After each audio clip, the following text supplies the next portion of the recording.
Good evening and welcome to the Phoenixville Area School Board meeting for Monday, May 23rd.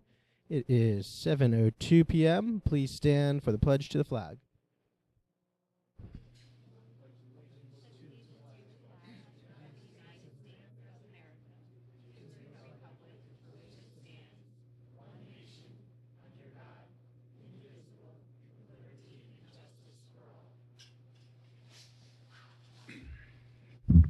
Dr. Whitehead, would you please call the roll? Thank you, Mr. Vice President. Good evening, everyone. I will now call the roll. Mr. Weiss. Here. Ms. Walker. Present. Dr. Serini. Present. Ms. Seamus. Here. Ms. Rook. Here. Mr. Goldberg. Noted Mr. Goldberg is remote. Ms. Carmenito. Present. And Ms. Turner here. Mr. Overland. Present. Our student representatives are not here. Mr. President Pro Tem, we have 8 board members present, 1 virtual. Thank you, Dr. Whitehead.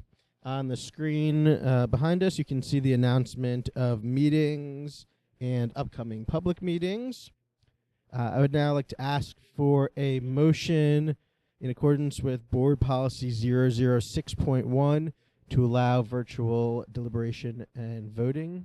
So moved. Second. Ms. Seamus and Mr. Weiss, second. Okay, all in favor? Aye. Aye. Anyone opposed? Okay. Dave, Mr. Goldberg, you are good to vote. We will hold off on the reports from the student board representatives and see if they are going to get here. And we will hear our reports from our board committees and board representatives. So we will begin with the Building and Grounds Committee with the chairman, Mr. Weiss. Thank you, Mr. President, Pro Tem. So earlier we had the Buildings and Grounds Committee meeting. We approved the minutes from the April 25th meeting. We had one approval item, the approval of proposal for weatherproofing technology incorporated for the high school glass block wall repair, an amount not to exceed $250,482.51. That again is going to be applied on the north and south side of the building, and that was the lowest of the 3 bids. There were no discussion items. There was information items, the SEP plan, where we're starting to do the assessment for the school needs for the school year 2022-2023, and we are looking to do that in the June-July timeframe as we move forward. We had an update on the sewer grinder pump. The borough came back after they looked at our plan and had some additional requirements, and we're looking into that. And we went through a list of the summer projects that Mr. Gibson outlined. And that was the report that we had. Wonderful. Thank you very much. And next is our Board Finance and Personnel Committee. And the chair is Mrs. Rook. Okay. Oh, Dave, Mr. Goldberg. Not really. We're going to try to mic you right now, Mr. Goldberg. Try now, Mr. Goldberg. Can you hear me?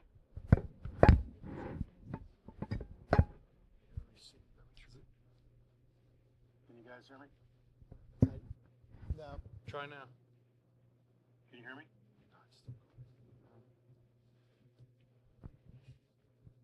Can you hear me? Not yet, Mr. Goldberg. We hear you, but it's very faint. Okay, so the reason I'm getting on the mic is because when we were taking each of you like in your own individual, through your own individual microphones. After the Pledge of Allegiance, all their microphones, like I could barely hear Jerry. Sounded like I was listening through just like a microphone for the whole room. It was very muffled. Okay, we can hear you now through the sound system in the room. So, can you hear? You can hear me? Yep, we can hear you. Can you hear us? Yeah, I can hear you again. And what I was saying was a few minutes ago when we were taking attendance, I could hear each of you individually through your own microphones. Then after we did the pledge, it's kind of like I couldn't hear you through your mics anymore. I couldn't hear. Jerry was all muffled, almost as if I was listening to everyone on one general room microphone. But when you just spoke, assuming that was Scott, I was able to hear you directly, Scott. Okay. Well. So thank you.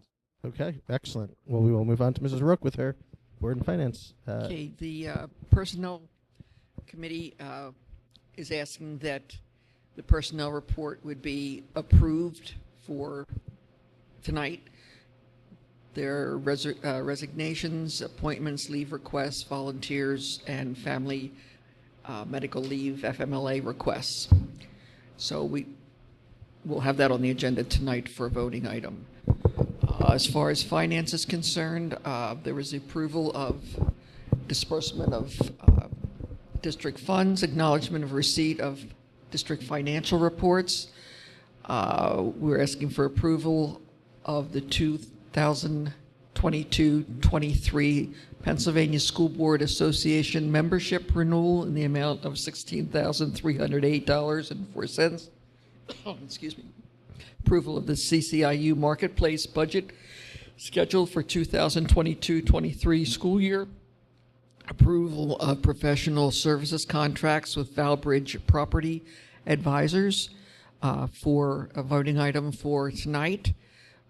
This is the group that will suggest properties that we need to look at as far as under-assessed properties. That's it. Thank you.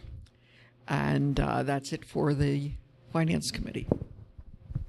Oh, also, I'm sorry, Dr. Melber had given a report responding to questions from Mr. Mraz.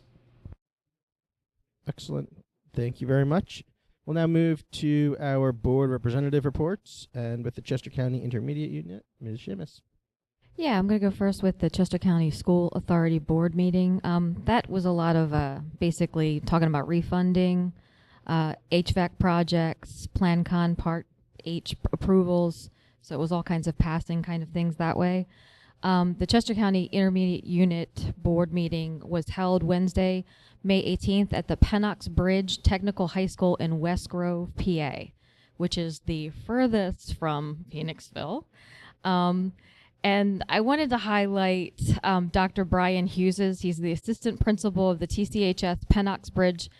He gave a presentation in partnership with both Octorara and Oxford area school districts with welding. There's an opportunity to learn hands-on skills before leaving high school. Students can come in and learn how to weld a 3G plate and can get a job right out of high school. Located right at the Octorara High School, collaborating with Carpentry Department. They have made benches for a local park in the community. And every once in a while, as the CCIU board members, we get kind of gifts from students. And this was our gift, and I'm going to pass it around. It's welded by the kids. So, and each one had their own handle. It's a pretty hefty coffee mug, but this is just to show you what these kids can do. So that is my report. I'm going to pass it around. Amazing. Thank you so much for that. And they should have given you enough for everyone here. Okay, I will give the legislative update. And we actually have a fairly significant piece of legislation that is unfortunately moving through the State House right now. For the first time ever, the House passed a voucher bill, and it's HB 2169, which is moving to the State Senate Education Committee on tomorrow, May 24th. So I encourage everyone in the audience or who's watching, and my fellow board committee members, to board directors, to reach out to our state legislators on this. This is a voucher bill that would take revenue from some of the most at-risk, at-need districts in the state and for any students K through 12, and bring that to private schools or other non-public education settings that have no oversight at all, and would really harm public education in some of those districts that are already struggling. It could cost $143 million annually from public school districts. And again, I think that the biggest piece of this for me is that there's just no academic accountability with these vouchers. So it's taking public tax dollars to any program with no idea of how it's actually being spent or how students are benefiting. So What was the number of that bill? that is HB 2169. They're calling it the Lifeline Scholarship Bill. Thank you. And that is my legislative report update. And Dr. Fegley will now give the superintendent's report. Thank you very much, Mr. Overland. Earlier today at 10 o'clock, actually, 2 students were informed of some fantastic news for them. The class valedictorian and the salutatorian were announced. Our salutatorian is Jordan Kahn. And there's her picture up there. She is going to be attending Cornell University. And this is the daughter of a former board member. And then the valedictorian is Olin. Congratulations to Olin, who will be going to Princeton University. He is one of 2 going to Princeton University this year from Phoenixville Area School District. So congratulations to these 2. You'll be able to hear him speak at graduation. And as always, I expect to hear some really wonderful words from them. Our speeches have really been tremendous over the last few years. No pressure, though. I'm not giving them any pressure. Our next item is having a quick discussion and getting the will of the board with regards to moving these board meetings from the high school cafeteria to the district administration building and placing them back in the DAO. It would be a recommendation, if you so choose to do that, that we would continue to hold the committee meetings also in the boardroom, so we would not use the committee room for the meetings. We would keep both committee and the board meetings in the boardroom. It is a slightly larger space, but it is a much smaller space than this location. And that's something, just to make sure we are able to open up 3 doors, and Mr. Gibson can keep the air going very, very firmly. We have had up to 30 folks in there at this point. So, we are starting to use that again, but it's up to this board as to whether you like to move now or wait until the next time opportunity would be in August. That would be our next series of meetings. Thoughts? So, from a broadcasting or television perspective, what capabilities are we looking at versus today and going forward? No, very good question. The capabilities are much stronger over in the DAO. As a matter of fact, we could run it from the DAO with one. We don't want to, but we could actually run it with 1 person, but 2 people would be sufficient to do that. We have stationary cameras over there that are easy to move and monitor, and all the mics actually have the turn off where the president can turn you off. So it makes it a little bit easier that way. It would be the one piece that we would need to do there, Mr. Weiss, is if we hold committee meetings there, in order to make sure, since we are now broadcasting our committee meetings, members of the public would still need to come up to a podium or some place to speak so they could be heard. Otherwise, they wouldn't be heard. You would hear them in the boardroom, but nobody else would hear them. So there's no fix for that. Everyone's going to have to use the mics, and that will be a difference. Even during committee meetings, we'll have to use your microphones. And do you have you heard from Chester County Health about where we are on the matrix that we absolutely know where we are? Chester County and all the surrounding counties are in high right now. That's the level that's been put out by the CDC and by Chester County. In talking with Chester County on Friday, they have not recommended the return to masking. That's why we are not, since we said we would follow their guidance per the health and safety plan. Although if you go around our buildings, you'll start seeing signs up that saying masks are recommended. Not required, but If you want to wear it, wear it. We'll support you in wearing, or we'll support you in not wearing right now. Thank you. All right, I wrote a statement because I just thought, I'm just not sure. Frankly, since my term in December 2020, I was at the district admin office for only 2 months. Then the pandemic happened and we were on Zoom for a year or so. We came back to a record public participation for a variety of things. CRT, masking, vaccines, books that should be banned, taxpayer complaints on you name it. And then the K Center, where the people have been very passionate. In terms of having this in the cafeteria, while it costs more than the DAO office, it became apparent we were able to house and accommodate people, the public, in a more open space. And given the rise in COVID cases, the cafeteria fares far better than given the current situation and events. This is where I'm at right now. Just being conscientious of the public and the politicized nature of things and wanting to continue to accommodate and not really embracing a smaller space just yet.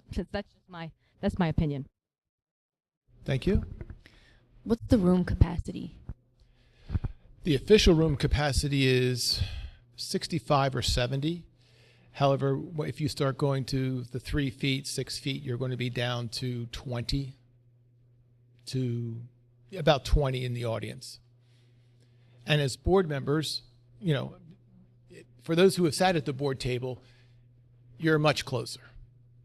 You're not getting any distance in between. You are, I'll almost call it chair to chair.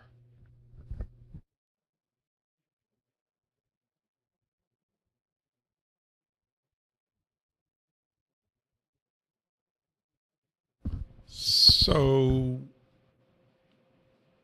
my understanding is the last time we as a board voted on this, it was to move back to the DAO starting in June.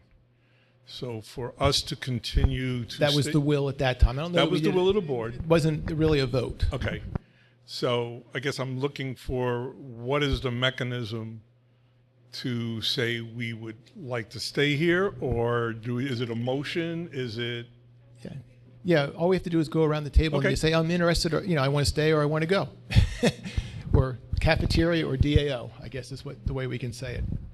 I'm just trying to get a sense of the boards. And I guess I was impressed with Ms. Seamus's speech and being mindful of the public and allowing them to have a larger representation. I guess I'm in favor of staying where we are, at least until the next decision point, which is August or September, you said? Our next meetings, the July meeting may or may not happen. That's why I keep that one out. Yeah. The next series of meetings are in August. Okay. That's when we come up back. So I'm at least in favor of staying to that point in time and go So from I hear there. kind of 2 stay here. I'm happy, Scott, you can go, Mr. Overland, you can go around, or I'll just go around. Yeah, I'm prepared to go back. I'm prepared for a return to normalcy. That room, the rooms that we were using before, were more than effective, for a reason. They still work. The cost, it would save the taxpayers money to go back. I recognize, I agree with Ms. Seamus that there were times when there was, that we definitely have more capacity in the room that we're, in the cafeteria. And there have been lots of issues that people were interested in. But pragmatically, I can count on one hand how many times we actually needed a room that big. Even though there were things that people wanted to talk about, really the only couple times or 2 or 3 times that we even used up all the chairs in there was when was for the K Center. It's not as if, even though we had all the room most of the time, we didn't need it. And if we could save money and have one less person operate the equipment, I really don't see, if it's gonna, if we can send the students back to normal, we can do the same thing for ourselves. There's no reason to spend extra money and manpower. Okay. Seamus, I have you staying here. Yes. Yeah. Yeah. Ms. Carmen? Yeah.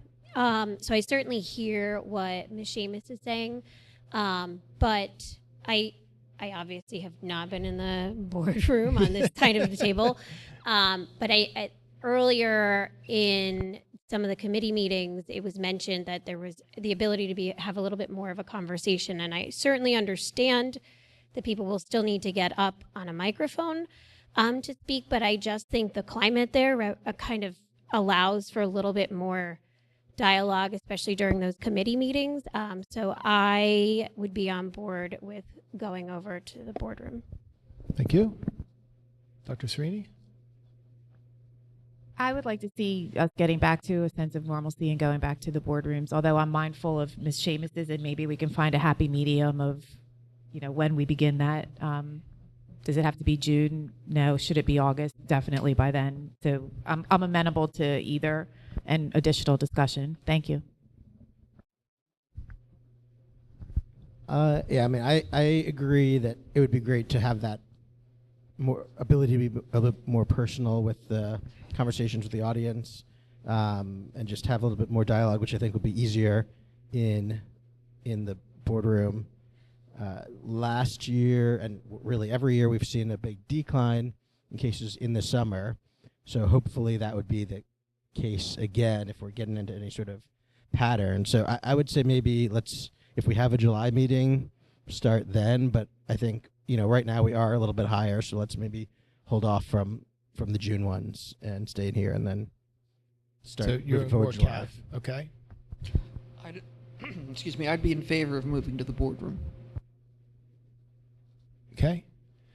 Mr. Weiss, I have you as staying in the CAF.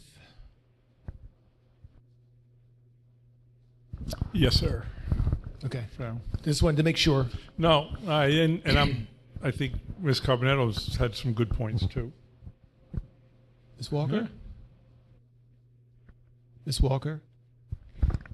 I'm sorry. I'm also in favor of moving to the boardroom.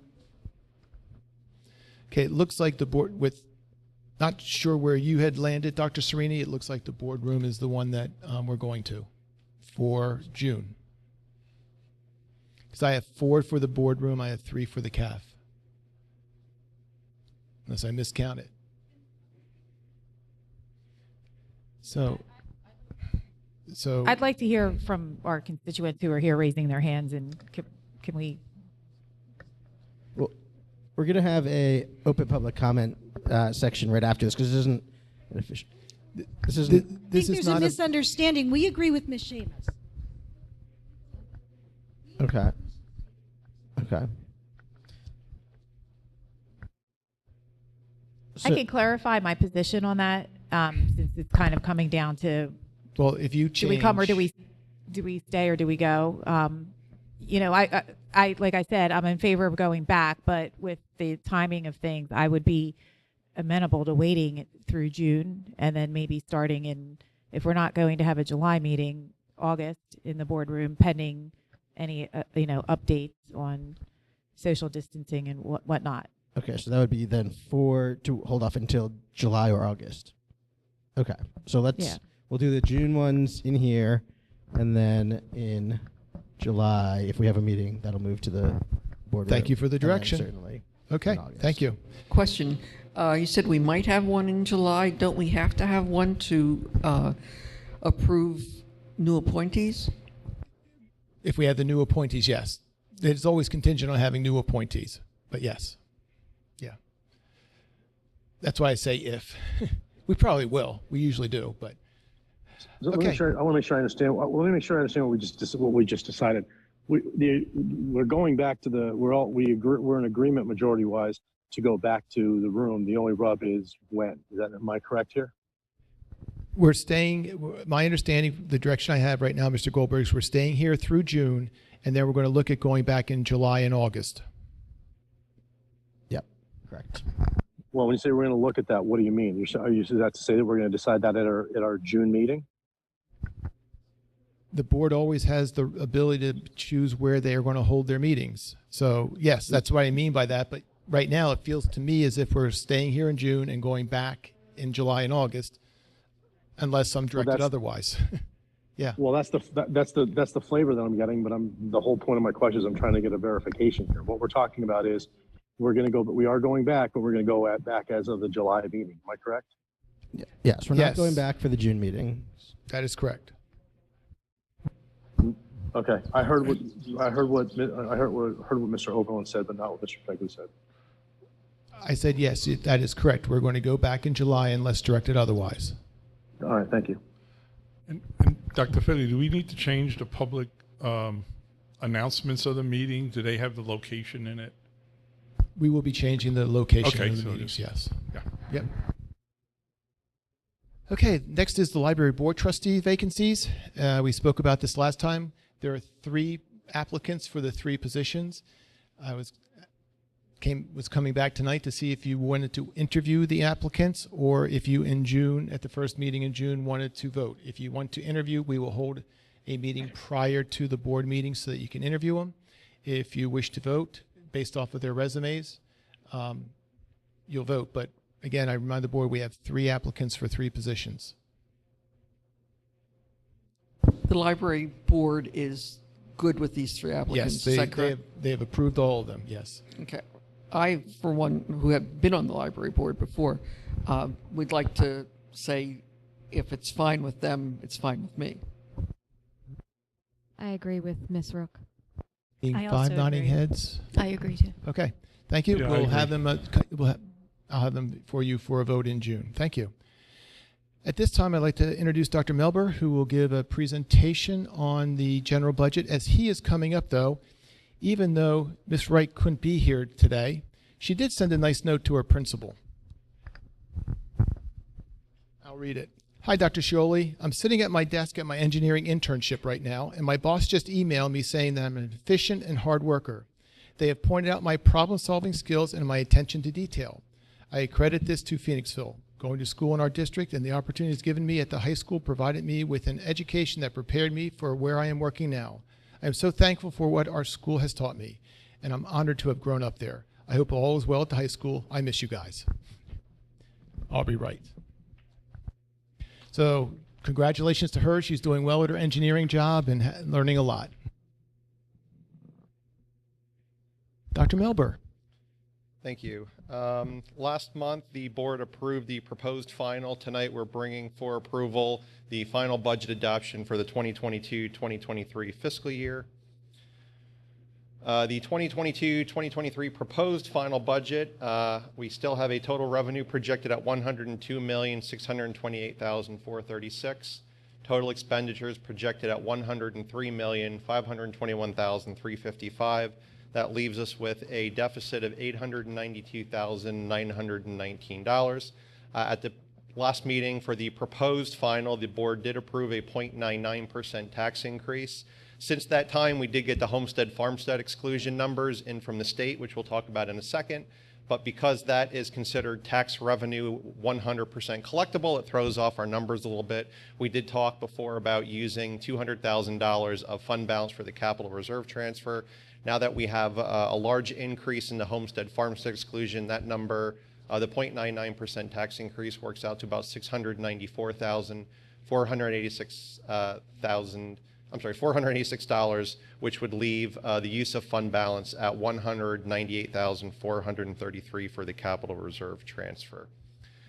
The homestead farmstead exclusion, this is the gaming money that Pennsylvania collects from gambling revenue and then is passed on to school districts. That money has to be 100% passed on to taxpayers through their tax bills through people that qualify for the homestead farmstead exclusion. In order to qualify, the resident must live in an owner-occupied property. If it's a mixed-use property, meaning people that particularly may run a business out of their home or live in a commercial property, the portion where the owner resides could be considered for the homestead exclusion. We did look at some of the numbers with what we have. We have 8,306 approved homestead exemptions in the district and 7 approved farmstead exemptions. That represents 95% of all eligible properties that are claiming the exclusion. There's about 411 that could possibly claim the exclusion and does not. We do a mailing every year to all homes that throw up a flag with the assessment office as possibility of claiming the exclusion. We do send in a mailer and they have the opportunity to send an application in. The county assessment office does handle all that for us and they are the ones that determine whether or not the home qualifies. So 95% of all eligible property owners within our district do claim this exclusion. Phoenixville's 2022-2023 allocation is $1,693,388. That's an increase over last year of $281,000. This is the first significant increase that school districts are seeing for this allocation since the program began. So what that means for our taxpayers with the 8,306 approved homestead and the 7 farmstead, during the 2021-2022, their exemption was $168.68. This money is directed directly off of everyone's tax bill. Because of the increase, the 2022-2023 exemption is going to be $203.84. So that's a $35.16 increase for everyone that is in this program. What that means for the budget and for our tax increase, again, this money must flow through directly to the taxpayers. This isn't a boost necessarily for the school district. However, as we discussed, once we got the homestead numbers in, we also got our new median assessed value in for the district. I believe when we reported last month, it was about $138,000. The 2022-2023 average median assessed value in our school district is $144,000. So that basically means if your home has a fair market value of around $320,000 multiplied by the common level ratio of Chester County, that would put your assessment at about $144,000. A 0.99% tax increase is an additional 0.3199 mils. That means for the median taxpayer, that would be an increase of $46.07 per year. What that means with the homestead, farmstead exemption, if you qualify, that particular taxpayer is seeing a tax bill increase of $46.07. They're also going to see an increase in their exclusion of $35.16, which means the median assessed taxpayer will see an increase of $10.91 per year for the 2022-23 budget. I kind of ran some numbers to see what our break-even point was, and that is an assessed value of $109,890. That equates to a fair market value of $244,200. So if someone has an assessed value of $109,890, they're basically going to see a $35.16 increase in property taxes, but they're also going to see that increase in their homestead, farmstead. So basically they'll see a $0 increase for 22-23. Anybody that has an assessment under that will actually see a tax reduction in their tax base or their taxable revenue. So with that, there are the farmstead homestead resolution on the board agenda for approval tonight in order to grant the homestead farmstead exclusions as well as the taxing resolution. Any questions? Yes, sir. What percentage of, you mentioned that 95% of those who applied for the exemption eventually qualified for the exemption. What percentage of our homeowners qualify for that exemption? Is that the same number overall? Yeah, the county doesn't break it out that far. We did have some conversations with the county last week. Those were the closest numbers we can get. They looked at what they consider commercial versus residential versus mixed use, and those are the numbers that we were able to drill down on. Okay, and I'm going to ask one other clarifying question. On the slide, I guess it was your first slide after the title slide with the proposed final budget guy on in the box there, it has use for fund balance, the 198,433. Right. That would be what would go into the capital reserve. So at the end of the day, it's all one pot of money, but yes, Right. we are budgeting a $300,000 transfer to capital reserve. The board had decided under the proposed budget to use $200,000 of fund balance for that. So yes, that's what would be used for the capital reserve transfer. So with the change in the homestead farmstead, instead of just having 100,000 going in, we're going to have the 198. No, we were going to have 200,000 going 200,000. in. So when we got the Okay. 1.6 million, that comes off of your tax revenue, which is a 96.6% collection rate, and automatically now becomes 100% collectible because we're getting that money from every taxpayer. So that throws some of the numbers off, which is why it's the 198,000. Okay. Because Okay. that 1.6 million is considered 100% collectible. So it's only about a little over $2,000 different from what we were talking about last month. Correct. Okay, thank you. I just want to say that I'm very happy with where we landed here. I think that for everyone who doesn't know, I think the board knows this, but we are the second lowest tax increase in Chester County.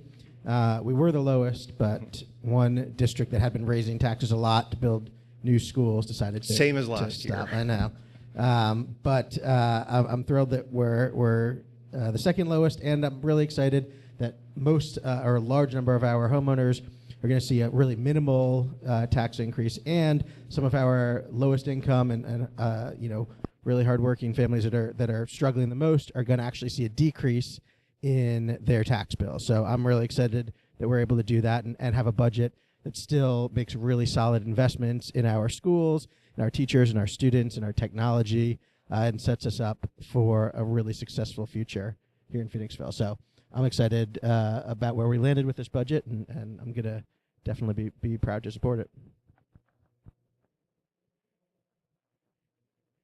Any other questions or comments? Thank you. Okay. Dr. Fegley, do you have anything else in your report? That's all. Thank you.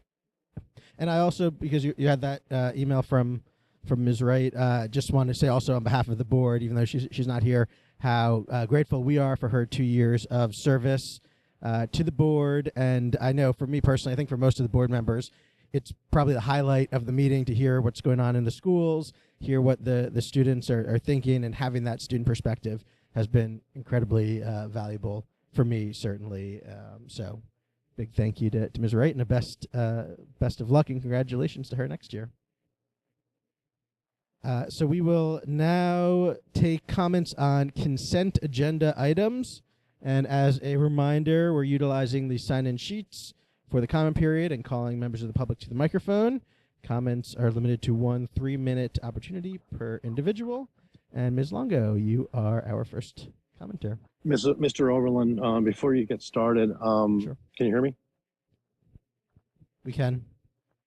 I'm going to have a motion. I don't have the agenda in front of me because I'm out of town. But I'll make a motion to bring the budget issue to handle that one first. And if that motion was to be successful, then we would need to open up public comment to not only consent agenda items, but also that item as well. And if that's successful, then I think that we would have to open up for public comment on both now. Okay, so the motion is to amend the agenda to move up the budget roll call item to now, and then that would require can we combine that public comment with this, or okay? So we combine that public comment. Yeah, and candidly, the main reason I'm asking for this is not out of laziness, but I'm out of town doing this over Zoom, and I don't know how much longer I'm going to be able to stay on anyway. So I'd like to get that matter, I guess, out of the way, for lack of better terms. We would never assume it's out of laziness, Mr. Goldberg. Is there a second to his motion? Second. Okay, Ms. Walker. Is there any discussion? My concern is I'm happy to vote earlier, but I think we should try to wait as long as possible and give people who might be coming to the latter public comment a chance to get here, should anyone want to comment on that. I completely understand Mr. Goldberg's potential concern with Wi-Fi, but if by moving up the vote, if someone is coming and expecting it at the end, a lot of people are still working, and we don't have a chance to hear them. That's my only concern. So I just want to say that for the record. Thank you. And we have already pulled the roll call sign-in sheet, and there is also the open comment period will continue to be at the end as well, for anyone who wants to. I agree with you, Dr. Srini, but it's not as if these items are listed at particular times throughout the night. The meeting starts at 7, and all items are open. I understand what you're saying. Logistically, people, might not be getting there yet, but I guess in contra to that, I guess what I'm saying is that there is no times to our itinerary. Right, but the agenda is showing a roll call vote at the end, and that topic not being able to be discussed at the first public comment section, which is limited to consent agenda items. So should They someone... actually opened it up to roll call and consent. Pardon? The motion was to open it up to roll call and consent. So But not vote. Are we voting at consent or at roll call?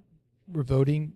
The motion was to have the discussion now on both roll call and consent, and vote now on the roll call. That's my concern. That's my concern, is that Okay, we're I was basically just clear. moving up the vote, and we're originally publishing it as a roll call item at the end and a discussion item at the end. Therefore, no, people are not expecting to come sooner. I'm just stating that for the record, so that if someone should be en route to discuss this, we are effectively not giving them an opportunity by moving it up, with the premise of potentially Mr. Goldberg losing Wi-Fi, which I totally get and I understand and I appreciate. But I'm suggesting we should, potentially consider that we had it as a roll call item at the very end of the agenda, and that we are effectively changing the agenda.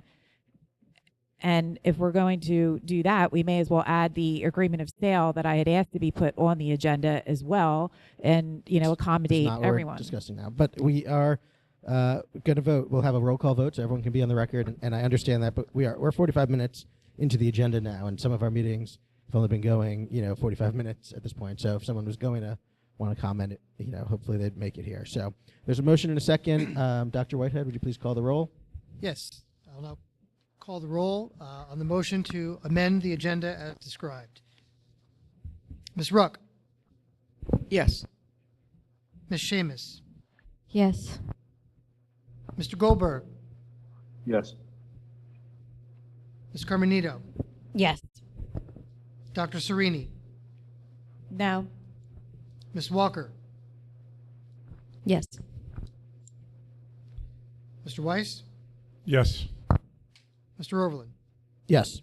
Motion carries. Okay, so we will now have the public comment on the consent agenda items and the budget roll call vote item. So, Ms. Longo, thank you for your patience. Did I turn it on? Yes, I did. I only asked that these be two separate public comments, so it would be a total of 6 minutes, since it is two separate items. If I go that long, I'm not saying I will. I try not to. Okay, on the consent agenda items, I think one thing I've noticed is that public comments from the committees are not always brought forward to the full board. And I think it's really important that that happen.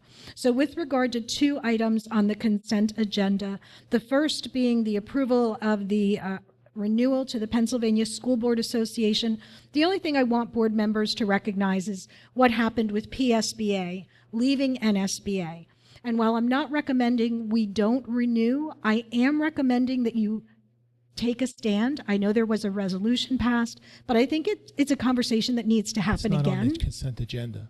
I thought that was on the consent agenda. It was a possible item, but it's been held for next time. So it's actually not listed on this consent agenda, unless I missed something. So these agendas are getting very confusing. No. Okay, I apologize. I thought No. that was on your consent agenda. And then item 4, is that also not on the consent agenda? I don't know what item 4 is. If you So can say it. item 4 is the approval of the professional service contracts with Valbridge. Is that on the consent agenda? Because they're Yes, in the same. that is on the consent agenda. Okay, well, on the agenda, these are listed in the same area. So then there's a problem with the agenda. And I've noticed this on other agendas because the workshop meeting, where the agendas have just gotten not great. Okay. So anyway, item 4 is the approval of the professional service contract. It was brought up that while this contract is $4,000 a year, there is an additional hourly charge of up to $425 an hour for someone to attend a hearing. And I didn't see that discussed, and if I missed the meeting, I apologize, but I think before you guys vote on that, it's worth a discussion, so perhaps you want to remove that to another meeting. Do you want me to go right into the budget now? Okay. So on the budget presentation, I'm going to bring up again that when we had big surpluses and the ESSR money, that there was no conversation around going to the discussion of the community tax budget rebate. This was a program that was proposed when I was on the board as far back as 2018 or 2019, I think. And it was a program that would allow us to reimburse volunteers and give them a credit back on their property taxes. It would really help retired taxpayers, disabled taxpayers, because not only could they do it, but family members or neighbors could come and do it on their behalf. And in a year when we had these surpluses, I'm really sad that this wasn't brought forward. We can do it in two ways. You can do it as a budget line item, but a better way would be to follow the model of the state college school district, which is one of the best in the state, by the way. They do it in an annual resolution. And what that resolution says is we're going to put X number of dollars, we're going to set it aside for this program. For example, you could set aside $10,000. And when the $10,000 is gone, the program closes. You could also set aside $100,000. It would totally be up to the board, and it's an annual resolution, which is why I really liked it. I believe I've sent the board copies of what we were drafting in 2019, but if you'd like to see it, it's not too late for you to do it for this year because it's outside of your budget approval, and I really hope you'll consider it because I think it'll help our taxpayers. I'm sorry, I have to go back and read. The other question I had is with regard to when we keep our tax increases at something like a 0.99, was there an in-depth conversation about costs that increase more than 0.99? So for example, I know there are increases in the budget that were more than that. So often what happens in this year, if we had a surplus, and I asked that question in finance, but we didn't have a number. But what might happen in the future is we have to curtail programs or even lay off staff. So for example, if energy costs increase 10% and your tax increase is only 1%, you've got to make up that difference somewhere. Transportation costs. Food, not food is a bad example in a school district, but staff costs, medical costs, healthcare costs, all of these costs are going to go up more than 0.99%. And at some point, you are going to feel that pinch, and it comes down to who do we lay off? So again, please be really aware that I love low tax increases too. I live in this town. I pay the same taxes as everyone else, but I don't want to hurt the students, and I don't want to see us reduce programs or staff. Thank you. Okay, thank you, Ms. Longo. Anybody else, since we added the roll call item, that did not sign in that would like to comment on that or the consent agenda? Okay, Doctor. I have a comment. Oh, do we have another member from Ms. the Berger? community? Consent agenda or roll call? Or the single roll call of the budget? Yeah, I had a question about the budget and taxes. I just got... Can you just state your name and township? Lori Broker, Schuylkill Township. I got in the mail the other day something in the neighborhood of bills for $1,300 for each of my, well, for my husband, but for also my 3 children. It was over almost $1,000 for my 3 children for per capita and occupational taxes. Is that being figured into this 0.99%, figure that's being bandied around? Because that's a pretty significant amount of money for my household.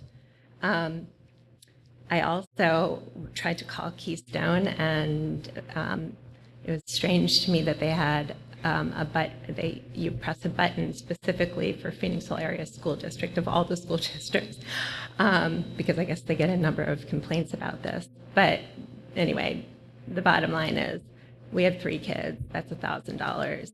There are families with many more kids. And I don't even understand how this figure is reached. It's very strange. And I just wonder how that, is it a little bit misleading to talk about taxes when you're not factoring in these local taxes? The second thing is that there are other local taxes that you can implement that would shift the burden from the local taxpayers onto people coming from the outside And that includes the entertainment tax, which is something I was pushing for, which could be a small tax on people who come for different events. I mean, the Blob Festival, I think, gets like 5,000 people, and people come from out of state. So why don't you, if you're going to be implementing municipal taxes, look at all the different options that are available, and stop, just looking to the people who live here. You don't have to do that. 30 seconds. Wow, that's really almost 6 minutes already? Okay. The second thing is, I'm just wondering what you guys have done, if you're going to be adopting a budget, what have you guys done in terms of implementing the recommendations of the Auditor General LEA Division's performance audit? Because they made some pretty significant findings. Among these are that the numbers that came out over the past several years are not reliable. The financial information coming up from administration is not reliable. And they laid out, basically, if you look in the margins, they lay out a roadmap of instructions for the board to follow to make sure that you have reliable numbers. And that's kind of, it's on you guys at this point. Now that you know, it's on you guys. That's really, I guess I don't have a lot of time. I have more comments.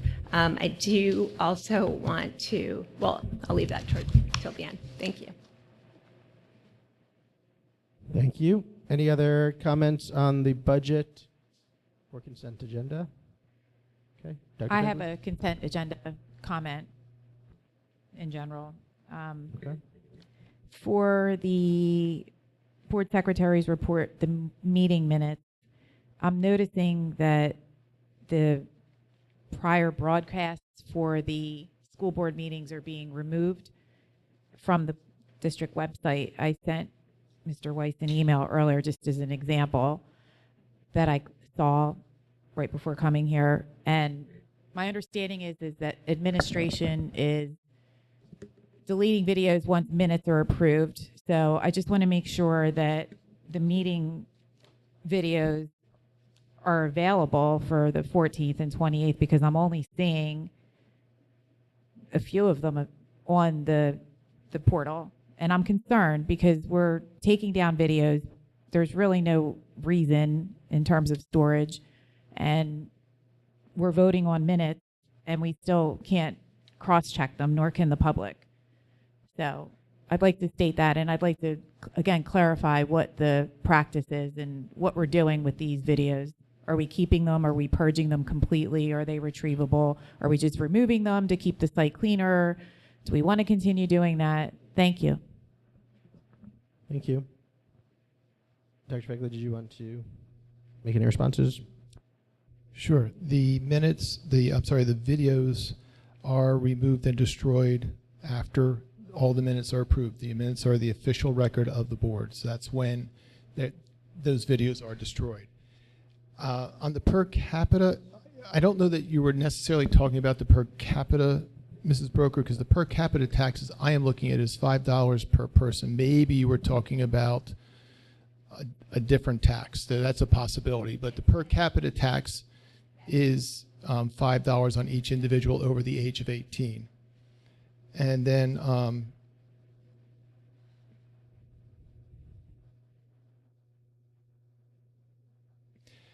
just there was the point being made that, and I guess it was a question as to whether or not there were layoffs in this budget. There are no layoffs in this budget.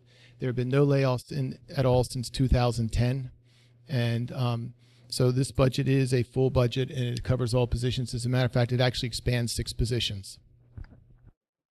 Dr. Fegley, you responded to 2 points. One point was the board meeting minutes and the destruction of the board meeting videos. If you look at the district website right now, you'll see that there are 3 recordings available, April 18th, April 25th, and May 9th. Yet on our agenda this evening, we are approving meeting minutes for March 14th, March 28th, and the aforementioned date. I'm concerned about this practice of taking these videos down, especially when the board meetings of the 14th of March and 28th of March discussed the sale of the Toll Brothers property. Are you telling me that you've taken them down and that they're purged? Well, I personally have not taken anything down, but please, if I may, what is the I didn't ask you if you personally took them down. No, well, I'm asking you if they're removed and destroyed. What I'm saying is, once by policy and procedure, once the minutes are approved, then at that point they are taken down and destroyed. Yes, that's what I'm saying. What is the status of the March 18th and I'm the going to March? have to look into that. You're asking me now. I don't know. I don't understand why you don't know when we have board meeting minutes that are not even approved yet, and you're telling me that the policy is to take it down. That's not acceptable. Our job is to be transparent, and you're failing at it, and you're not helping us. How are you helping the board stay compliant when things are being destroyed left and right? Dr. Fegley, you indicated, and I think I already know this, but I'll ask you anyway, or I'll reaffirm, these videos are typically not taken down until the board minutes are approved. Is that correct? That is the policy and the procedure, yes. Okay. Are those minutes ever destroyed? I'm sorry, I didn't hear the last part of your question. Those minutes, in other words, the minutes that are never made from destroyed. The minutes are kept forever. Okay, so then I guess arguably, or I guess maybe not arguably, literally, it's not as if records are being destroyed. What's going on here is that a transcript, or the transcript, if you will, or the minutes, those live on forever. Those aren't being destroyed. If someone wanted access to every word that we said, they would have it by looking at those minutes. Is that accurate? Mr. Goldberg, in this instance, No. The fact that we haven't voted on meeting minutes. I didn't hear Dr. Fegley's answer. I'm clarifying what you just asked Dr. Fegley to include that what I'm saying is that the videos are not on the website any longer, and we have not approved the minutes. So effectively, if in fact they're destroyed and we haven't approved minutes, we don't have any record of what occurred on March 14th and March 28th. And by the way, why are we destroying these videos anyway? What if they're subject to a litigation hold or some other litigation or anything? Why these and why not others? I understand, Dr. Serini, and I don't disagree with you regarding specific instances that you're referring to. I don't know if they happen or not, but I'd like to find out that myself. But what I'm asking is, policy-wise, or what happens is the minutes are taken of the recordings. Therefore, even if the recordings are destroyed, there still is record of every word we said. Is that correct or is that incorrect, Dr. Fegley? No, I'm asking Dr. Fegley. Dr. Fegley. No, I'm asking Dr. Fegley. Can you let him answer? The minutes are kept from the recordings. They are taken from the recordings. Actually, they're often taken from here, but then they're checked by the recordings. The minutes are then kept, and by law, they are kept forever. Okay, so there is a recording, one way or another, of every word that's being said. Am I correct? Of every word, no. When I'm saying recording, I mean either. I don't mean by vid. I don't mean when I say recording. I don't mean just by video. There's also the minutes are the original recording, if you will. So I think there's two issues. One, that we should see what happened here and look into this, because if these were taken down, that is a violation of the policy, as I understand it, prior to the meetings being approved. So we should absolutely look into that. Thank you. And then I think, there's a valid issue of if we want to keep videos for longer than that, and that's a matter for Mr. Goldberg and the policy committee to take up, and we absolutely can. Well, I don't think it needs to start there. I tried to take that up with the records destruction policy, and it didn't get beyond that. This is really a board level decision that we can discuss at a board meeting. It's certainly a good starting point, but if we're going to discuss board meeting minutes and records destruction, then we should in fact also include student records. in that same all, conversation. All policies start in the policy committee, so I think and it Actually, sounds this like Mr. isn't even a Goldberg, written policy. This well, is a policy. if we want- Let me just explain that this policy that Dr. Fegley is referring to is an administrative level policy. It was policy and procedure. I was very clear about what I said. and let me. certainly- Am I wrong? I apologize if I'm wrong, but am I misunderstanding the policy? Because I thought it was that it is an administrative level decision. Because when I asked you about this several months ago, I believe I have an email from you that it was decided by administration, not any board cohort voted to allow administration to destroy video recordings. Am I correct? It was from the recommendations of legal, yes. And yes, it was Wait. it was, Let me ask no, you a yes/no please- question because I don't know what you're saying yes to. Is it an administrative level decision to destroy these videos? Yes or no? It is an administrative decision It is. Yes, procedure. thank you. It's an administrative Followed- procedure. and Therefore, we it's not a followed policy. Legal, and we followed legal. So perhaps, Mr. recommendations. Overland, we should put it at the policy committee, like you just suggested. And with that in mind, I'm going to move that we put the policy of destroying video recordings from board meetings, board workshops, and board committees on the next policy committee agenda for discussion, since it's an administrative procedure, and I asked for this before for the record. So do we need a second? Okay, yes, we would need a second, or certainly Mr. Goldberg can make that decision for his committee. So you just recommended that, so I hope you seconded it. I would like to talk to Mr. Goldberg about it, and Great. you know, I'm not opposed to the idea, but Do I we think not that need a that's- second before we have a discussion? I'm just asking because I'm not clear. I'm not. I'm going to jump in here. I don't know that the board can make a motion compelling a committee to tackle an item like that. Okay, well, there's a motion, and is there a second? But if it, I'm sorry, go ahead. Mr. Goldberg was asking if the, as I guess we'll say, a point of information, whether the full committee could instruct a individual committee to put an item on the agenda. The answer is yes, Mr. Goldberg, if you couldn't hear that. Thank you.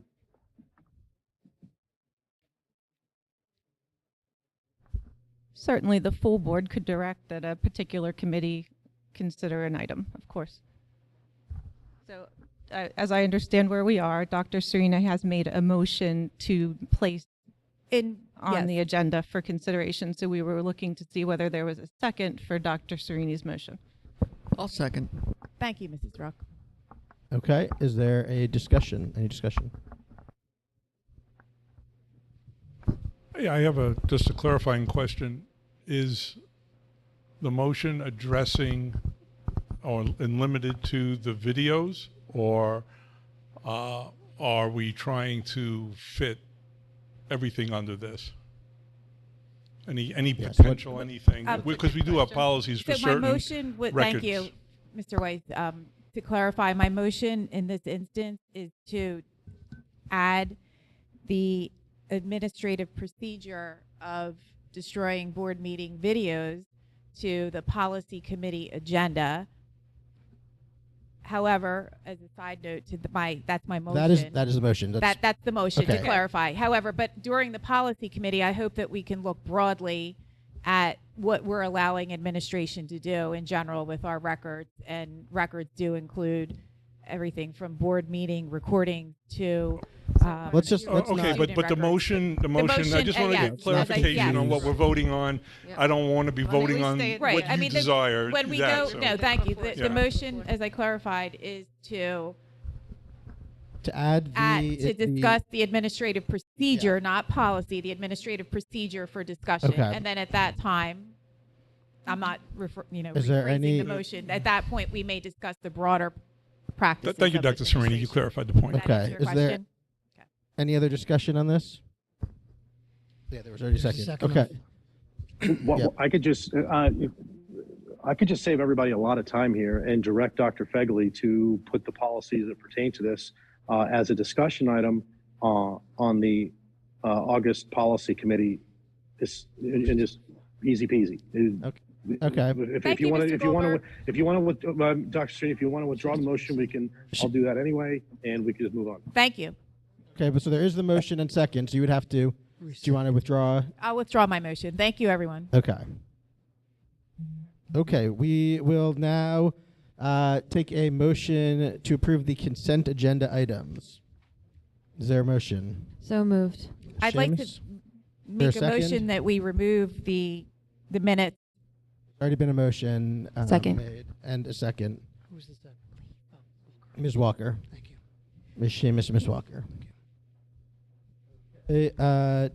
Doc, is there discussion on the consent agenda items? Yeah, I'd just like to make something clear on the science curriculum that Yes. I mentioned to Dr. Climate that I would really like to see a pathway written that freshmen can take chemistry and do not automatically have to take physical science, so that they are prepared to take AP biology the next year. That has been put in. It Okay, will be so there. that will Yes. definitely be in there. Yes. Okay. And they'll be informed of that. Yes.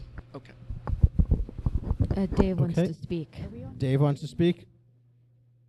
I think we lost. We may have lost Dave. Okay. Can I make- Mr. Goldberg, can you hear us?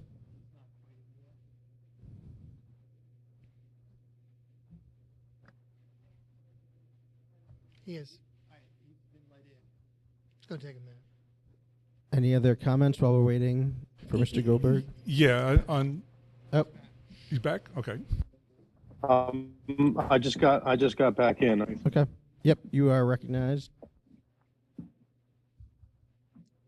Did you have a comment? Who, me? Oh, okay. Anybody? Mr. Royce? I just wanted to comment on, also I had a discussion with exchange of emails with Dr. Fagley, discussion with Dr. Clements about the science curriculum, and that the curriculum is a very large system, if you will. And I know we have mechanisms in place for individualizing a particular student's schedule and help if they I'll say help if they need it, or help guide them on what the academic requirements may be for their particular goals, so that they can align their class schedules so that they are on a path that will help them succeed to those goals. And I wanted to thank Dr. Kelmitz and Dr. Fagley because of having those things, and that we will be placing, I was assured we will be placing awareness of those things in the program of studies, which comes out later in the calendar year, actually approved at the beginning of January typically. And so that anyone chart in there may be, it's a baseline representation that is customized, can be customized depending on particular students and their situations. So I appreciated the flexibility that the administration was showing there, and the assurances that parents and students will be aware that those options are open to them. Great. I did just have one question on the Val Bridge, because I do think that hourly fee point, just to clarify on that, have we had to bring, and maybe Dr. Melber, have we had to bring them in yet? No? Okay. So is that something that happens often, that they have to come in? The Val Bridge, yes. I actually worked with Mr. Fazio. I actually was the one that procured Valbridge. I looked at 6 or 7 different companies across the county, across the area. And Valbridge, and I believe, Ms. Longo, you were on the board when we voted, and that hourly fee was actually in that at that time in the original Valbridge contract. It's never, to my knowledge, no district has ever had to activate that. It's only in a case of extreme, litigation where that hourly fee would actually occur. It's very Okay. rare. And correct. And the amount of funds that they actually bring in greatly exceeds the rate of which you pay in terms of the. Okay, I just wanted to clarify that wasn't something So that just- I was just wanted to being clarify used constantly, or that they. Okay, excellent. Thank you. Okay, any other comments on the consent agenda? Okay, Dr. Whitehead, will you call the roll? Very good. I'll now call the roll on the consent agenda. Ms. Seamus, Yes. Mr. Goldberg,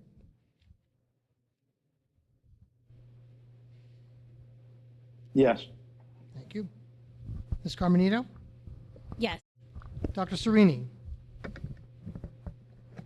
Curriculum Committee, item number 6, let the abstention that I'm about to enter reflect that I will be abstaining because that particular item appears to be a case in which I testified for the plaintiff. So abstention for Curriculum Committee number 6 for that purpose.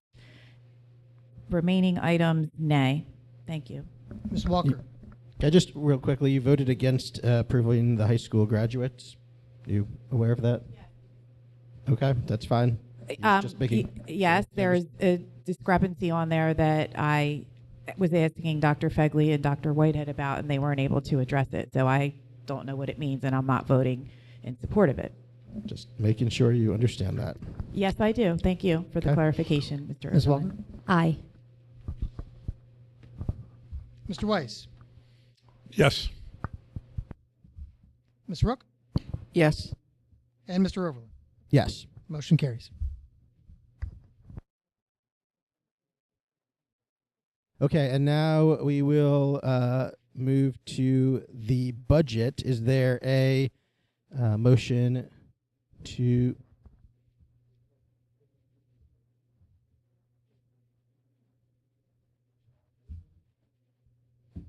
He just wanted for. Okay, so may I have a motion to approve the resolution adoption of the district's 2022-2023 proposed final budget in the amount of $103,521,355 with an increase of 0.99%. So moved. Ms. Seamus, is there a second? Second. I have a motion. Mrs. Rook, seconded.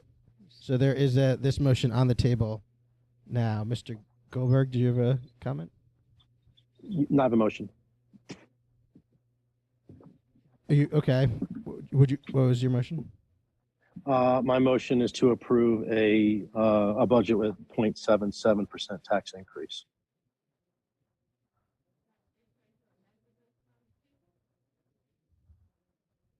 There's a motion and a second on the table, Mr. Goldberg. Are you trying to amend that motion? You know what? I'm sorry. You're broken up. I heard Scott, Mr. Overland asked if there was any motions, so I made a motion for 0.77. Mr. Goldberg, are you attempting to amend the motion that's on the floor regarding the budget adoption? I'm sorry. I didn't hear that there was a motion on the floor. Yes. So there's a motion. I thought I was making an opening motion. There was already a motion on the table. There's a motion on the table to adopt the budget resolution as presented this evening. Are you making a motion to amend this resolution to reduce the tax increase? Well, I guess I will now. Yeah, I didn't realize there was already a motion on the table. I thought I was first out of the gate. If there's already a motion on the table that's been seconded, then I'm going to make a motion to make an amendment. Okay. Is there a second on the motion to change the tax increase to 0.77%? Okay. There's no second, so we will continue with any discussion on the original motion. Is there any discussion? Can you hear us, Dave? Do you hear what just happened? Mr. Goldberg, sorry. You can call me Dave. I heard you ask if there was any discussion. That's the last thing I heard. Yep, that's all. That's all there was. Just making sure we've got you. And I'll just reiterate, we talked about it briefly earlier, but I do support this. I think this is a good budget and invests in our community and the school district while making sure that it's a reasonable tax increase, particularly given the rate of inflation at this point. I think we're doing a good job, and I commend the administration for putting the budget together that's very responsible in this way. So thank you.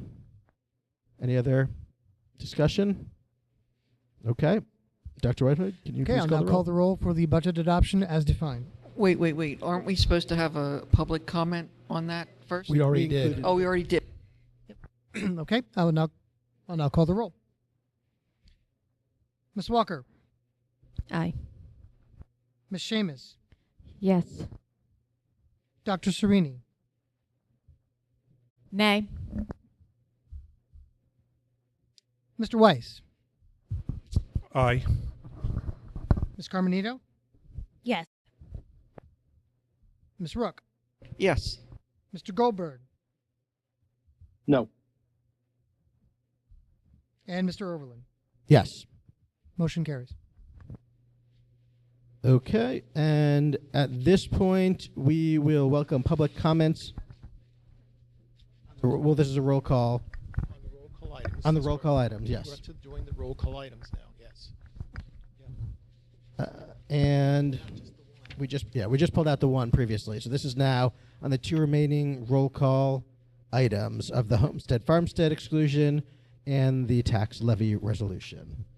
We had no And the appointment of treasurer. treasurer. Yeah. We had no one sign up for comments for this second roll call. Does anyone like to comment? Okay.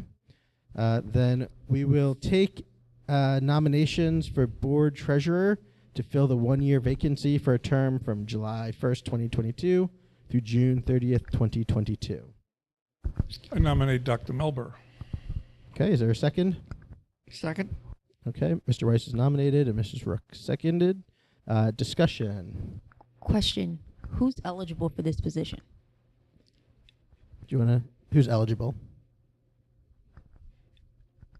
Who is eligible? It is anyone. It could be literally almost anyone in the community. So anyone in the public can. Yes. That now I would sit there and say you want to have certain qualifications, etc. But if you're and go through that, so this is an open nomination. But I believe we're moving to We have a different classification. Isn't that correct? And we have to have somebody like Dr. Melberg. In the future, it used to be when we are still a class 3. At that point, it could be a board member, or it could be somebody else. Once you become class 2, it must be somebody else. It cannot be a board member. It cannot be a superintendent. It cannot be a teacher. It cannot be an assistant superintendent. That's what the law states out. Okay, well, we do have a nomination with a second. So is there any discussion on Dr. Melber as the nominee? Yeah, I have a comment. Any other are there any other nominations? Sorry. Well, before we do that, I'd like to comment on the first one. Usually you try to get all the nominations out first. Okay. Okay. I was just unclear because Mr. Overland just said we were having a discussion. My So are we? apologies. It's my first treasurer nomination process. Okay, any other nominees? Okay, seeing none, would you like to? Thank you. Yes. A concern I have with nominating the business manager in the capacity of treasurer is that it does not provide for controls. Who does the business manager report to? Dr. Fegley.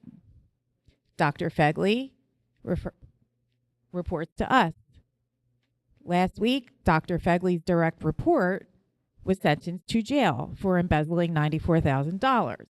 We still haven't held Dr. Fegley accountable. How is nominating Dr. Melber, who reports to Dr. Fegley, whose prior direct report is going to jail for stealing from our students, how is that proper controls? I was treasurer before, and on the very day that I tried to hold Dr. Fegley accountable by statute, and before any of us vote to allow Dr. Melber to be treasurer, let me remind you that the very day I tried to hold Dr. Fegley accountable by requesting bank statements, original invoices, financial statements. The prior board removed me effectively by voting to have the then interim business manager serve as treasurer to onboard this gentleman. Yet, look at the Auditor General report. And if you don't remember it, take a look at it and defer this item before you vote him who reports to him, whose prior direct report is going to jail. We can't do this. I don't care if it's allowed by statute. I don't care what happens when we get to a different size. This is not proper controls. We have way too many red flags. I would have to agree with Dr. Serini to a point. And Dr. Melber, this is no reflection on you and your work, and nor reflection on Dr. Fagley. But I would have to say this does concern because I don't feel it allows for proper oversight and control. I don't believe that this position should be an employee of the district. Okay. Well, we do have only the one nomination at this point, so I would like to nominate Ms. Walker for a position of treasurer. is there a second?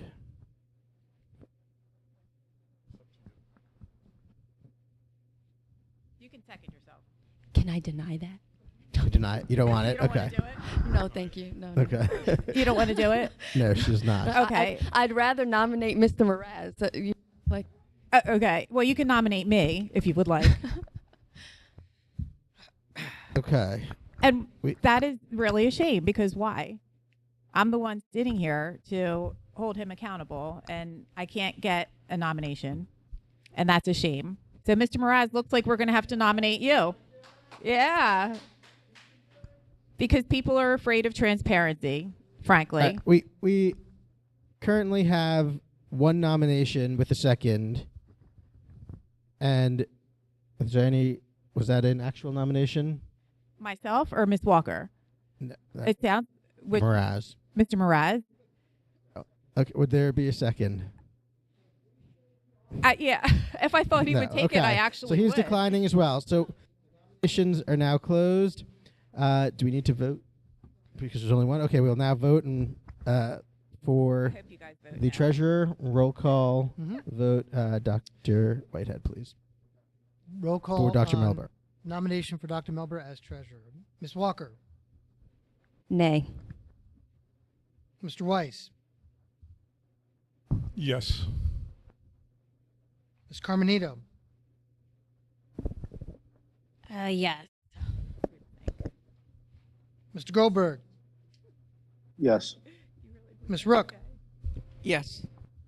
Ms. Seamus. Yes. Dr. Serini. No. Mr. Overland. Yes. Motion carries.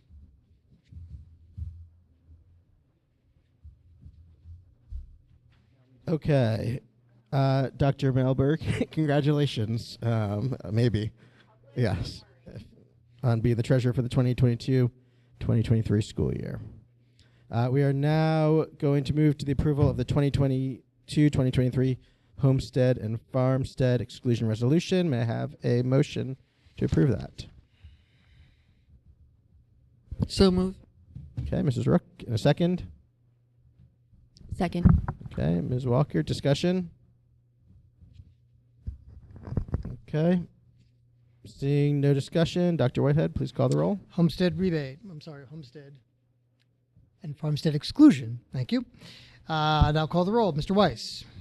Yes. Ms. Carmenito. Yes. Mr. Goldberg. Yes. Ms. Rook. Yes. Ms. Seamus. Yes. Dr. Serini. Nay. Ms. Walker. Aye. And Mr. Overland. Yes. Motion carries. Okay, thank you. And now may I have a motion to approve the 2022-2023 2023 annual tax levy resolution. Is there a motion? So moved. Mr. Weiss? Second. All right, Ms. Seamus is a second. Dr. Whitehead, or is there any discussion? Okay, Dr. Whitehead, please call the roll. I'll now call the roll on the tax levy. Ms. Carmenito, excuse me. Yes. Mr. Goldberg. No. Ms. Rook. Yes. Ms. Seamus. Yes. Dr. Serini. Nay. Ms. Walker. Aye. Mr. Weiss. Yes. Mr. Overland. Yes. Motion carries. Okay, thank you very much. The board now welcomes public comments on any school subject from residents of PASD or others who have a business affiliation with PASD. And we have the sign-in sheet here for the comment period. Our first commenter is Mr. Mraz.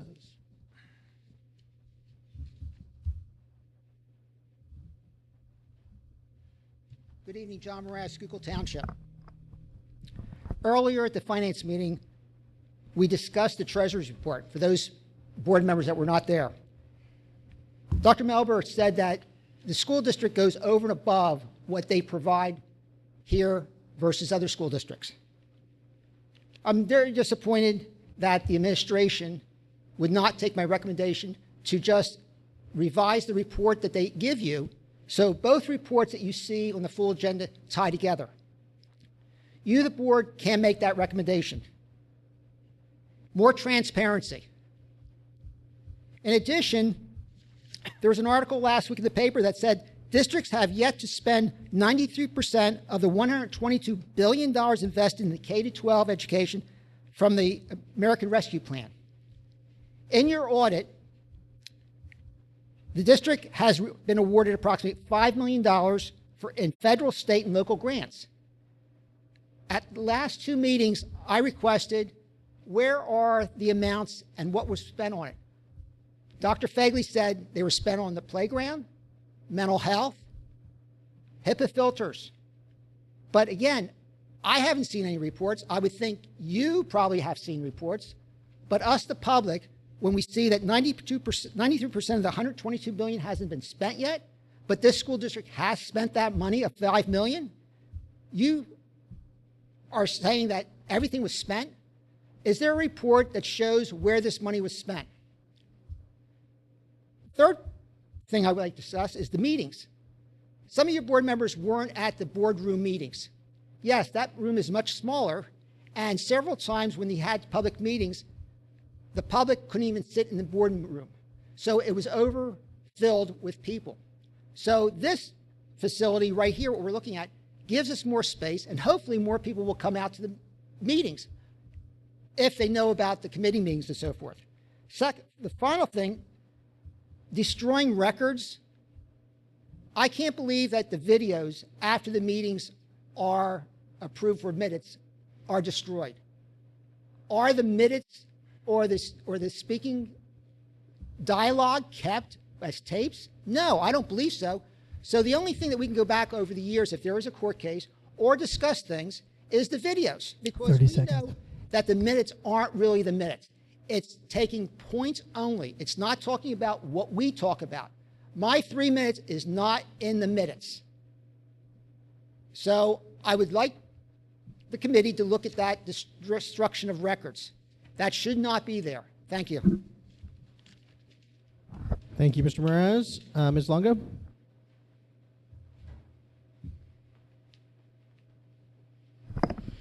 Had I known that you were going to vote to appoint an employee to treasurer, I would have spoke to this sooner.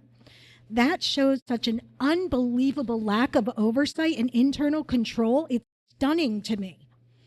The treasurer role in a school district is akin to internal audit. In corporations, internal audit reports to the board, not the executive or administration level. Why? Because you need a separation of duties. He's going to prepare the reports. He's then going to review and tell you if they're correct. That is beyond absurd.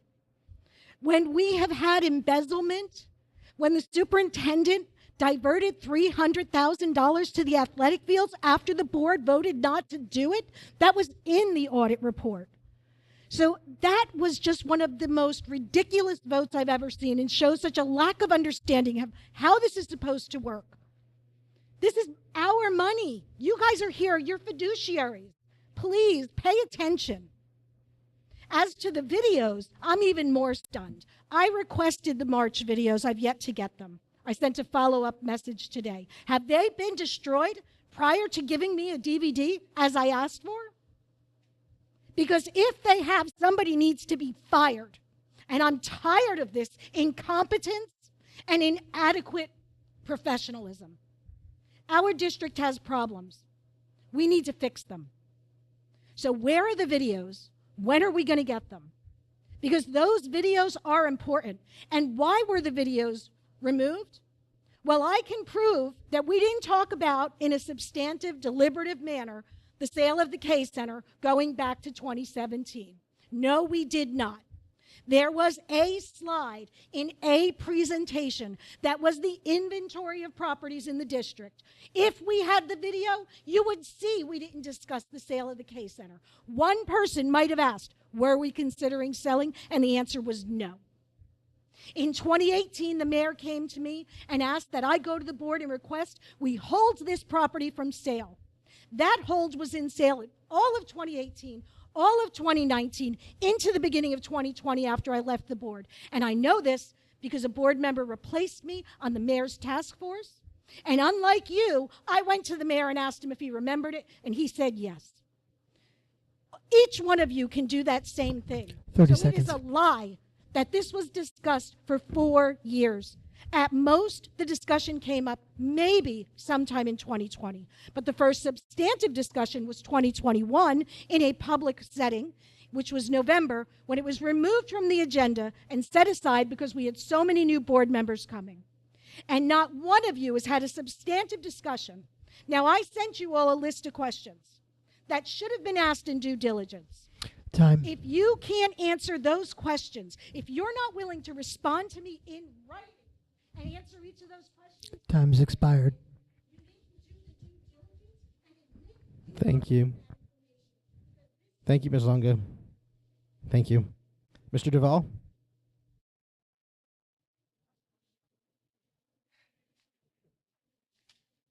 Thank you for my 3 minutes, and I must say that you guys have worn me out. But I guess you guys enjoy all this. You know, I thought like you all ran for school board and believed in transparency. You know, I did some due diligence and saw what your campaign platform was when you all ran. But you certainly have put a show on here for the cameras that you believe in erasing a memory, erasing videos, only having certain things in the meeting minutes. And it's almost like a Star Wars movie as you're erasing the corporate memory of the school district. And I just find it absolutely unconscionable. And I don't know how you guys can live with yourselves, particularly because I just realized, the first I was aware of the K Center, and I think you realize by now that I don't come to these school board meetings. At least I didn't until I heard about this K Center, and that wasn't until back in October of 2021. And that, as I saw here on the Facebook page for the school district, it said, join the first of 2 conversations with school board and administration. Now, how many of you were on the school board in October of 2021? Could you all raise your hands? Jerry, are you on? Betsy, were you on the school board? That's terrific. Anybody else? Okay. And out of that, I thought you did a good job of actually trying to listen to people. You broke people up into tables and you had conversations. Are there any videos of that? Is there any meeting minutes of all the engagement of the public and what metamorphosed from that, from all the people that wanted to do something really great with the kindergarten center? You have Chrissy Houlihan, the congressman, wanting to give federal money for a STEM center and an environmental center. You didn't even engage with that, let alone engage truly with the borough. And I just don't know how you want to have that as your legacy, to just do something that, as I mentioned earlier, if you actually read the agreement of sale, it's going to take 5 to 10 to 20 years for that to even possibly happen. So in essence, what you're doing is creating major legal costs and expense, and you're all going to be under deposition for sunshine lawsuits and everything else. Why would you want to subject yourself to that? You know, is beyond me, but I want you to just logically play through where this is going to go. You still aren't in court to have a judge approve the sale. You still haven't dealt with the sunshine lawsuit that's is about to be served as to the vote you have on March 28th. And there you are, Dr. Fegley, erasing the videos and taking 30 them seconds. down. Think about what you're doing and what the next step is. Thank you. Thank you, Mr. Duvall. Ms. Kurtz?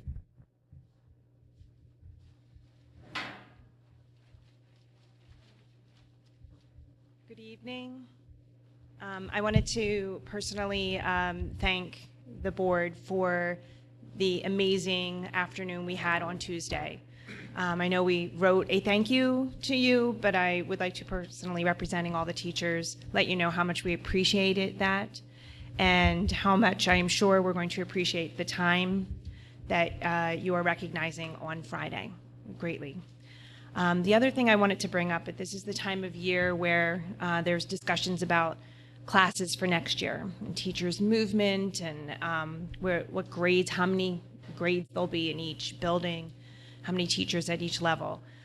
Please take into consideration what our students look like right now, what we're dealing with academically, what we're dealing with social and emotionally. And we look at a class size, the range that is in the policy in some areas is very large. Of course, they all start at 18, and then they grow from 22 all the way up until you get into high school up to 29 in a class. So please understand that we should be thinking about classes on the lower range than on the upper range. And when you're looking at a grade level where it is anticipated with just the current students that we have right now, that those classes will start with 25 and 26 at a 4th or 5th grade class, that it might be a better idea to start that number lower with the anticipation of our ELD students, with also taking into consideration our special education students and what our students really need emotionally right now. Thank you.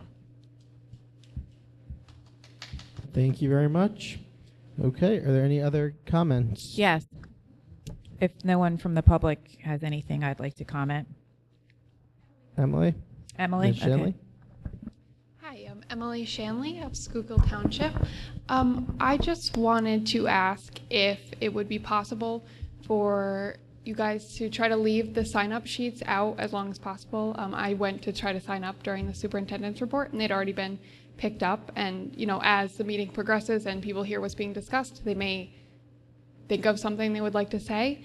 But on that note, I wanted to thank you guys for moving towards bringing the meetings back into a more personable setting. I know a lot of the members of public disagree with me on this, but and I understand both sides that were discussed, but for the one reason that us nearsighted people cannot read what's on there at all. And during the committee meetings last summer and fall, I could read the ones in there. So thank you for that.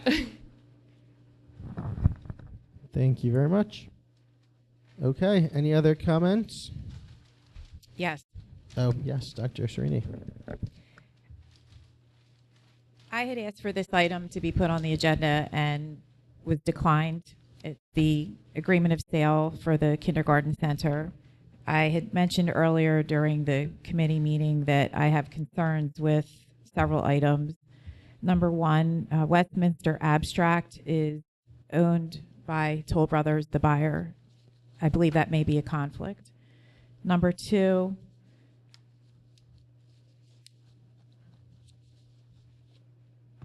seller's default. We are basically, this contract is written in a way that the buyer gets to sue us for specific performance if we default. Not that we intend to default. However, isn't it typically liquidated damages, the pro seller remedy for a default? So that's my question for council, not to be answered now because I know Ms. Young is not listed on this. We have a due diligence period of 120 days from the date of this agreement.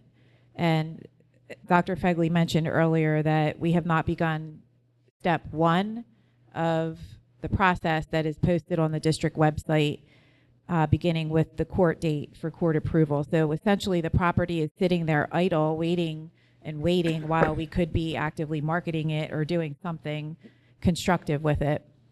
Another concern I have is that on 14B, page 7, it states seller has taken all action required to enter into this agreement, which was approved by the Board of School Directors at a properly convened public meeting, which quorum was present. I did not personally see this contract until after it was signed by the board president. And I'm also wondering why the secretary's signature is not on here, whereas on all the other correspondence, including the student settlement agreements this evening that we approved, the secretary's signature's on there. Moving on page 7, item C, seller has provided buyer with all environmental reports, studies, and other information. Do any exist? If so, what are they? Because I'm not aware of any. Page 9, seller and buyer may enter into a mutually agreeable license agreement that grants for no additional consideration the ability to Toll Brothers to market the property. Why aren't we charging a fee? A license is essentially allowing them to use it. Why? I'm really concerned with item 16, conditions to buyer's obligations, all the outs. Our counsel wrote this in a way that if I was reading this and had to guess, it certainly looks pro-buyer. Unappealable rezoning and or conditional use approval, no fewer than 80, the minimum number, 80, no fewer than, which probably means double that. And then it goes on to read, no less than the minimum number of single-family attached lots. Are they proposing single lots the way this is written? That's another question for council. Singles and townhomes.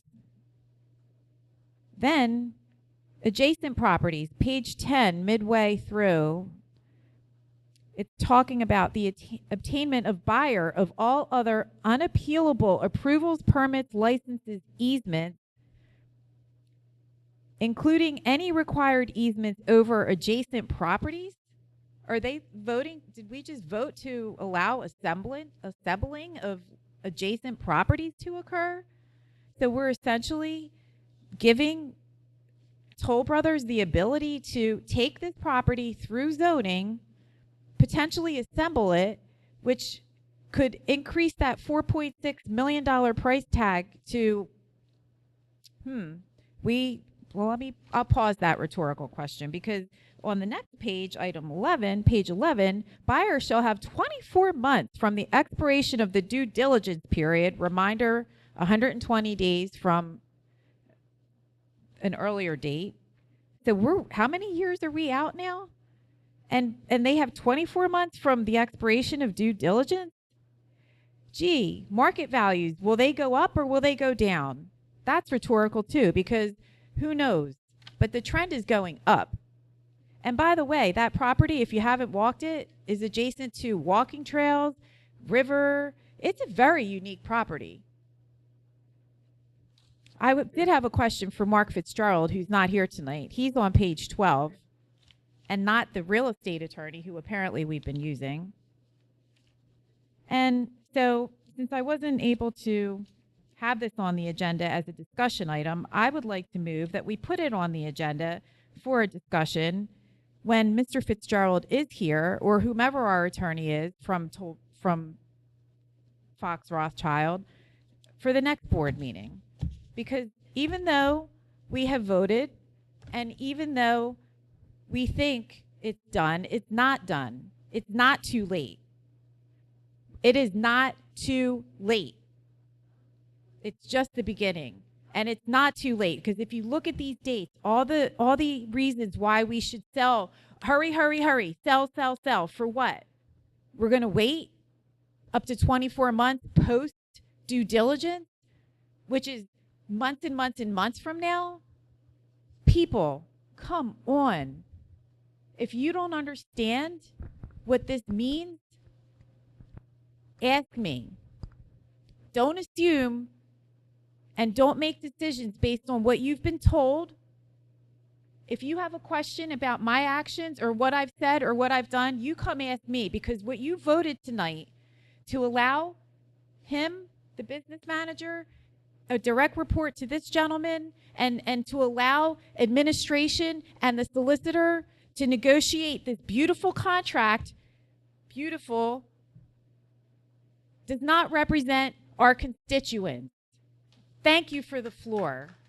And thank you Dr. for all of Sereni. you who showed up and are, every voice matters, and it's not too late. Dr. Sereni, if I'm not mistaken, I don't think there's an out for us. If I'm not mistaken, there's not an out for us in this contract as it stands.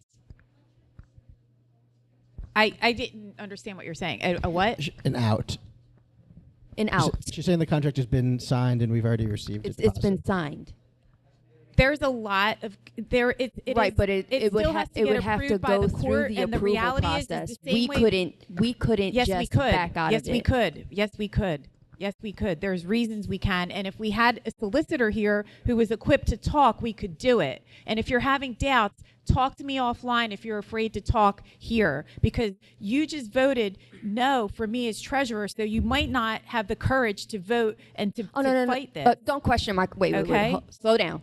Don't question my courage. Okay, I know very well real estate. I've been in it for over 10 years. I know, which is why you should be asking these questions, and I'm glad you are. I've asked questions. Yeah, and I've been in it 26 years, so I know even more. I completely respect your position. I completely respect your position. I completely respect your position. All I'm saying, and this has been my stance, I think we are at the point where arguing about the agreement of sale isn't necessarily productive. Moving forward, I definitely agree with you. We need to have a different process in place for the acquisition and disposition of property overall. But I don't think it's helpful or productive for us to continue to go back and forth about this specific contract right now. That's just my opinion. And I'd like to comment on that while we're on that topic, and it will be brief. Contract law, elements of a valid contract that you and I both know as real estate licensees. I believe that they are not met here, and therefore we don't even have a valid contract. And I'm happy to explain that, but this may not be the forum, because I'm not an attorney, and nor are you, nor are any of us. I am. Nor do we have the, you're not a real estate attorney, are you? Just because you got an A in real estate attorney. law, that doesn't count. Okay? And I'm even an our attorney counsel too. who's sitting here is not even, with her law degree, is not equipped. And so, I'm an attorney as well. I'm an attorney as well, and I'm going to agree with Ms. Walker, Dr. Sereni. It's not productive to especially insult, people that are here. That's not necessary. It's certainly not. It's not forwarding your issue. It's not helping you. I'm telling you. I'm having a problem hearing what you're saying, Mr. Goldberg. He said it's not helpful insulting people here. It's not helping to move forward your position. So is it helpful to have a conversation with counsel present to ask these questions? And it's not too late. The point is, it's not too late. Okay. Anything else? You're not answering my question. I didn't. Did you ask me a question?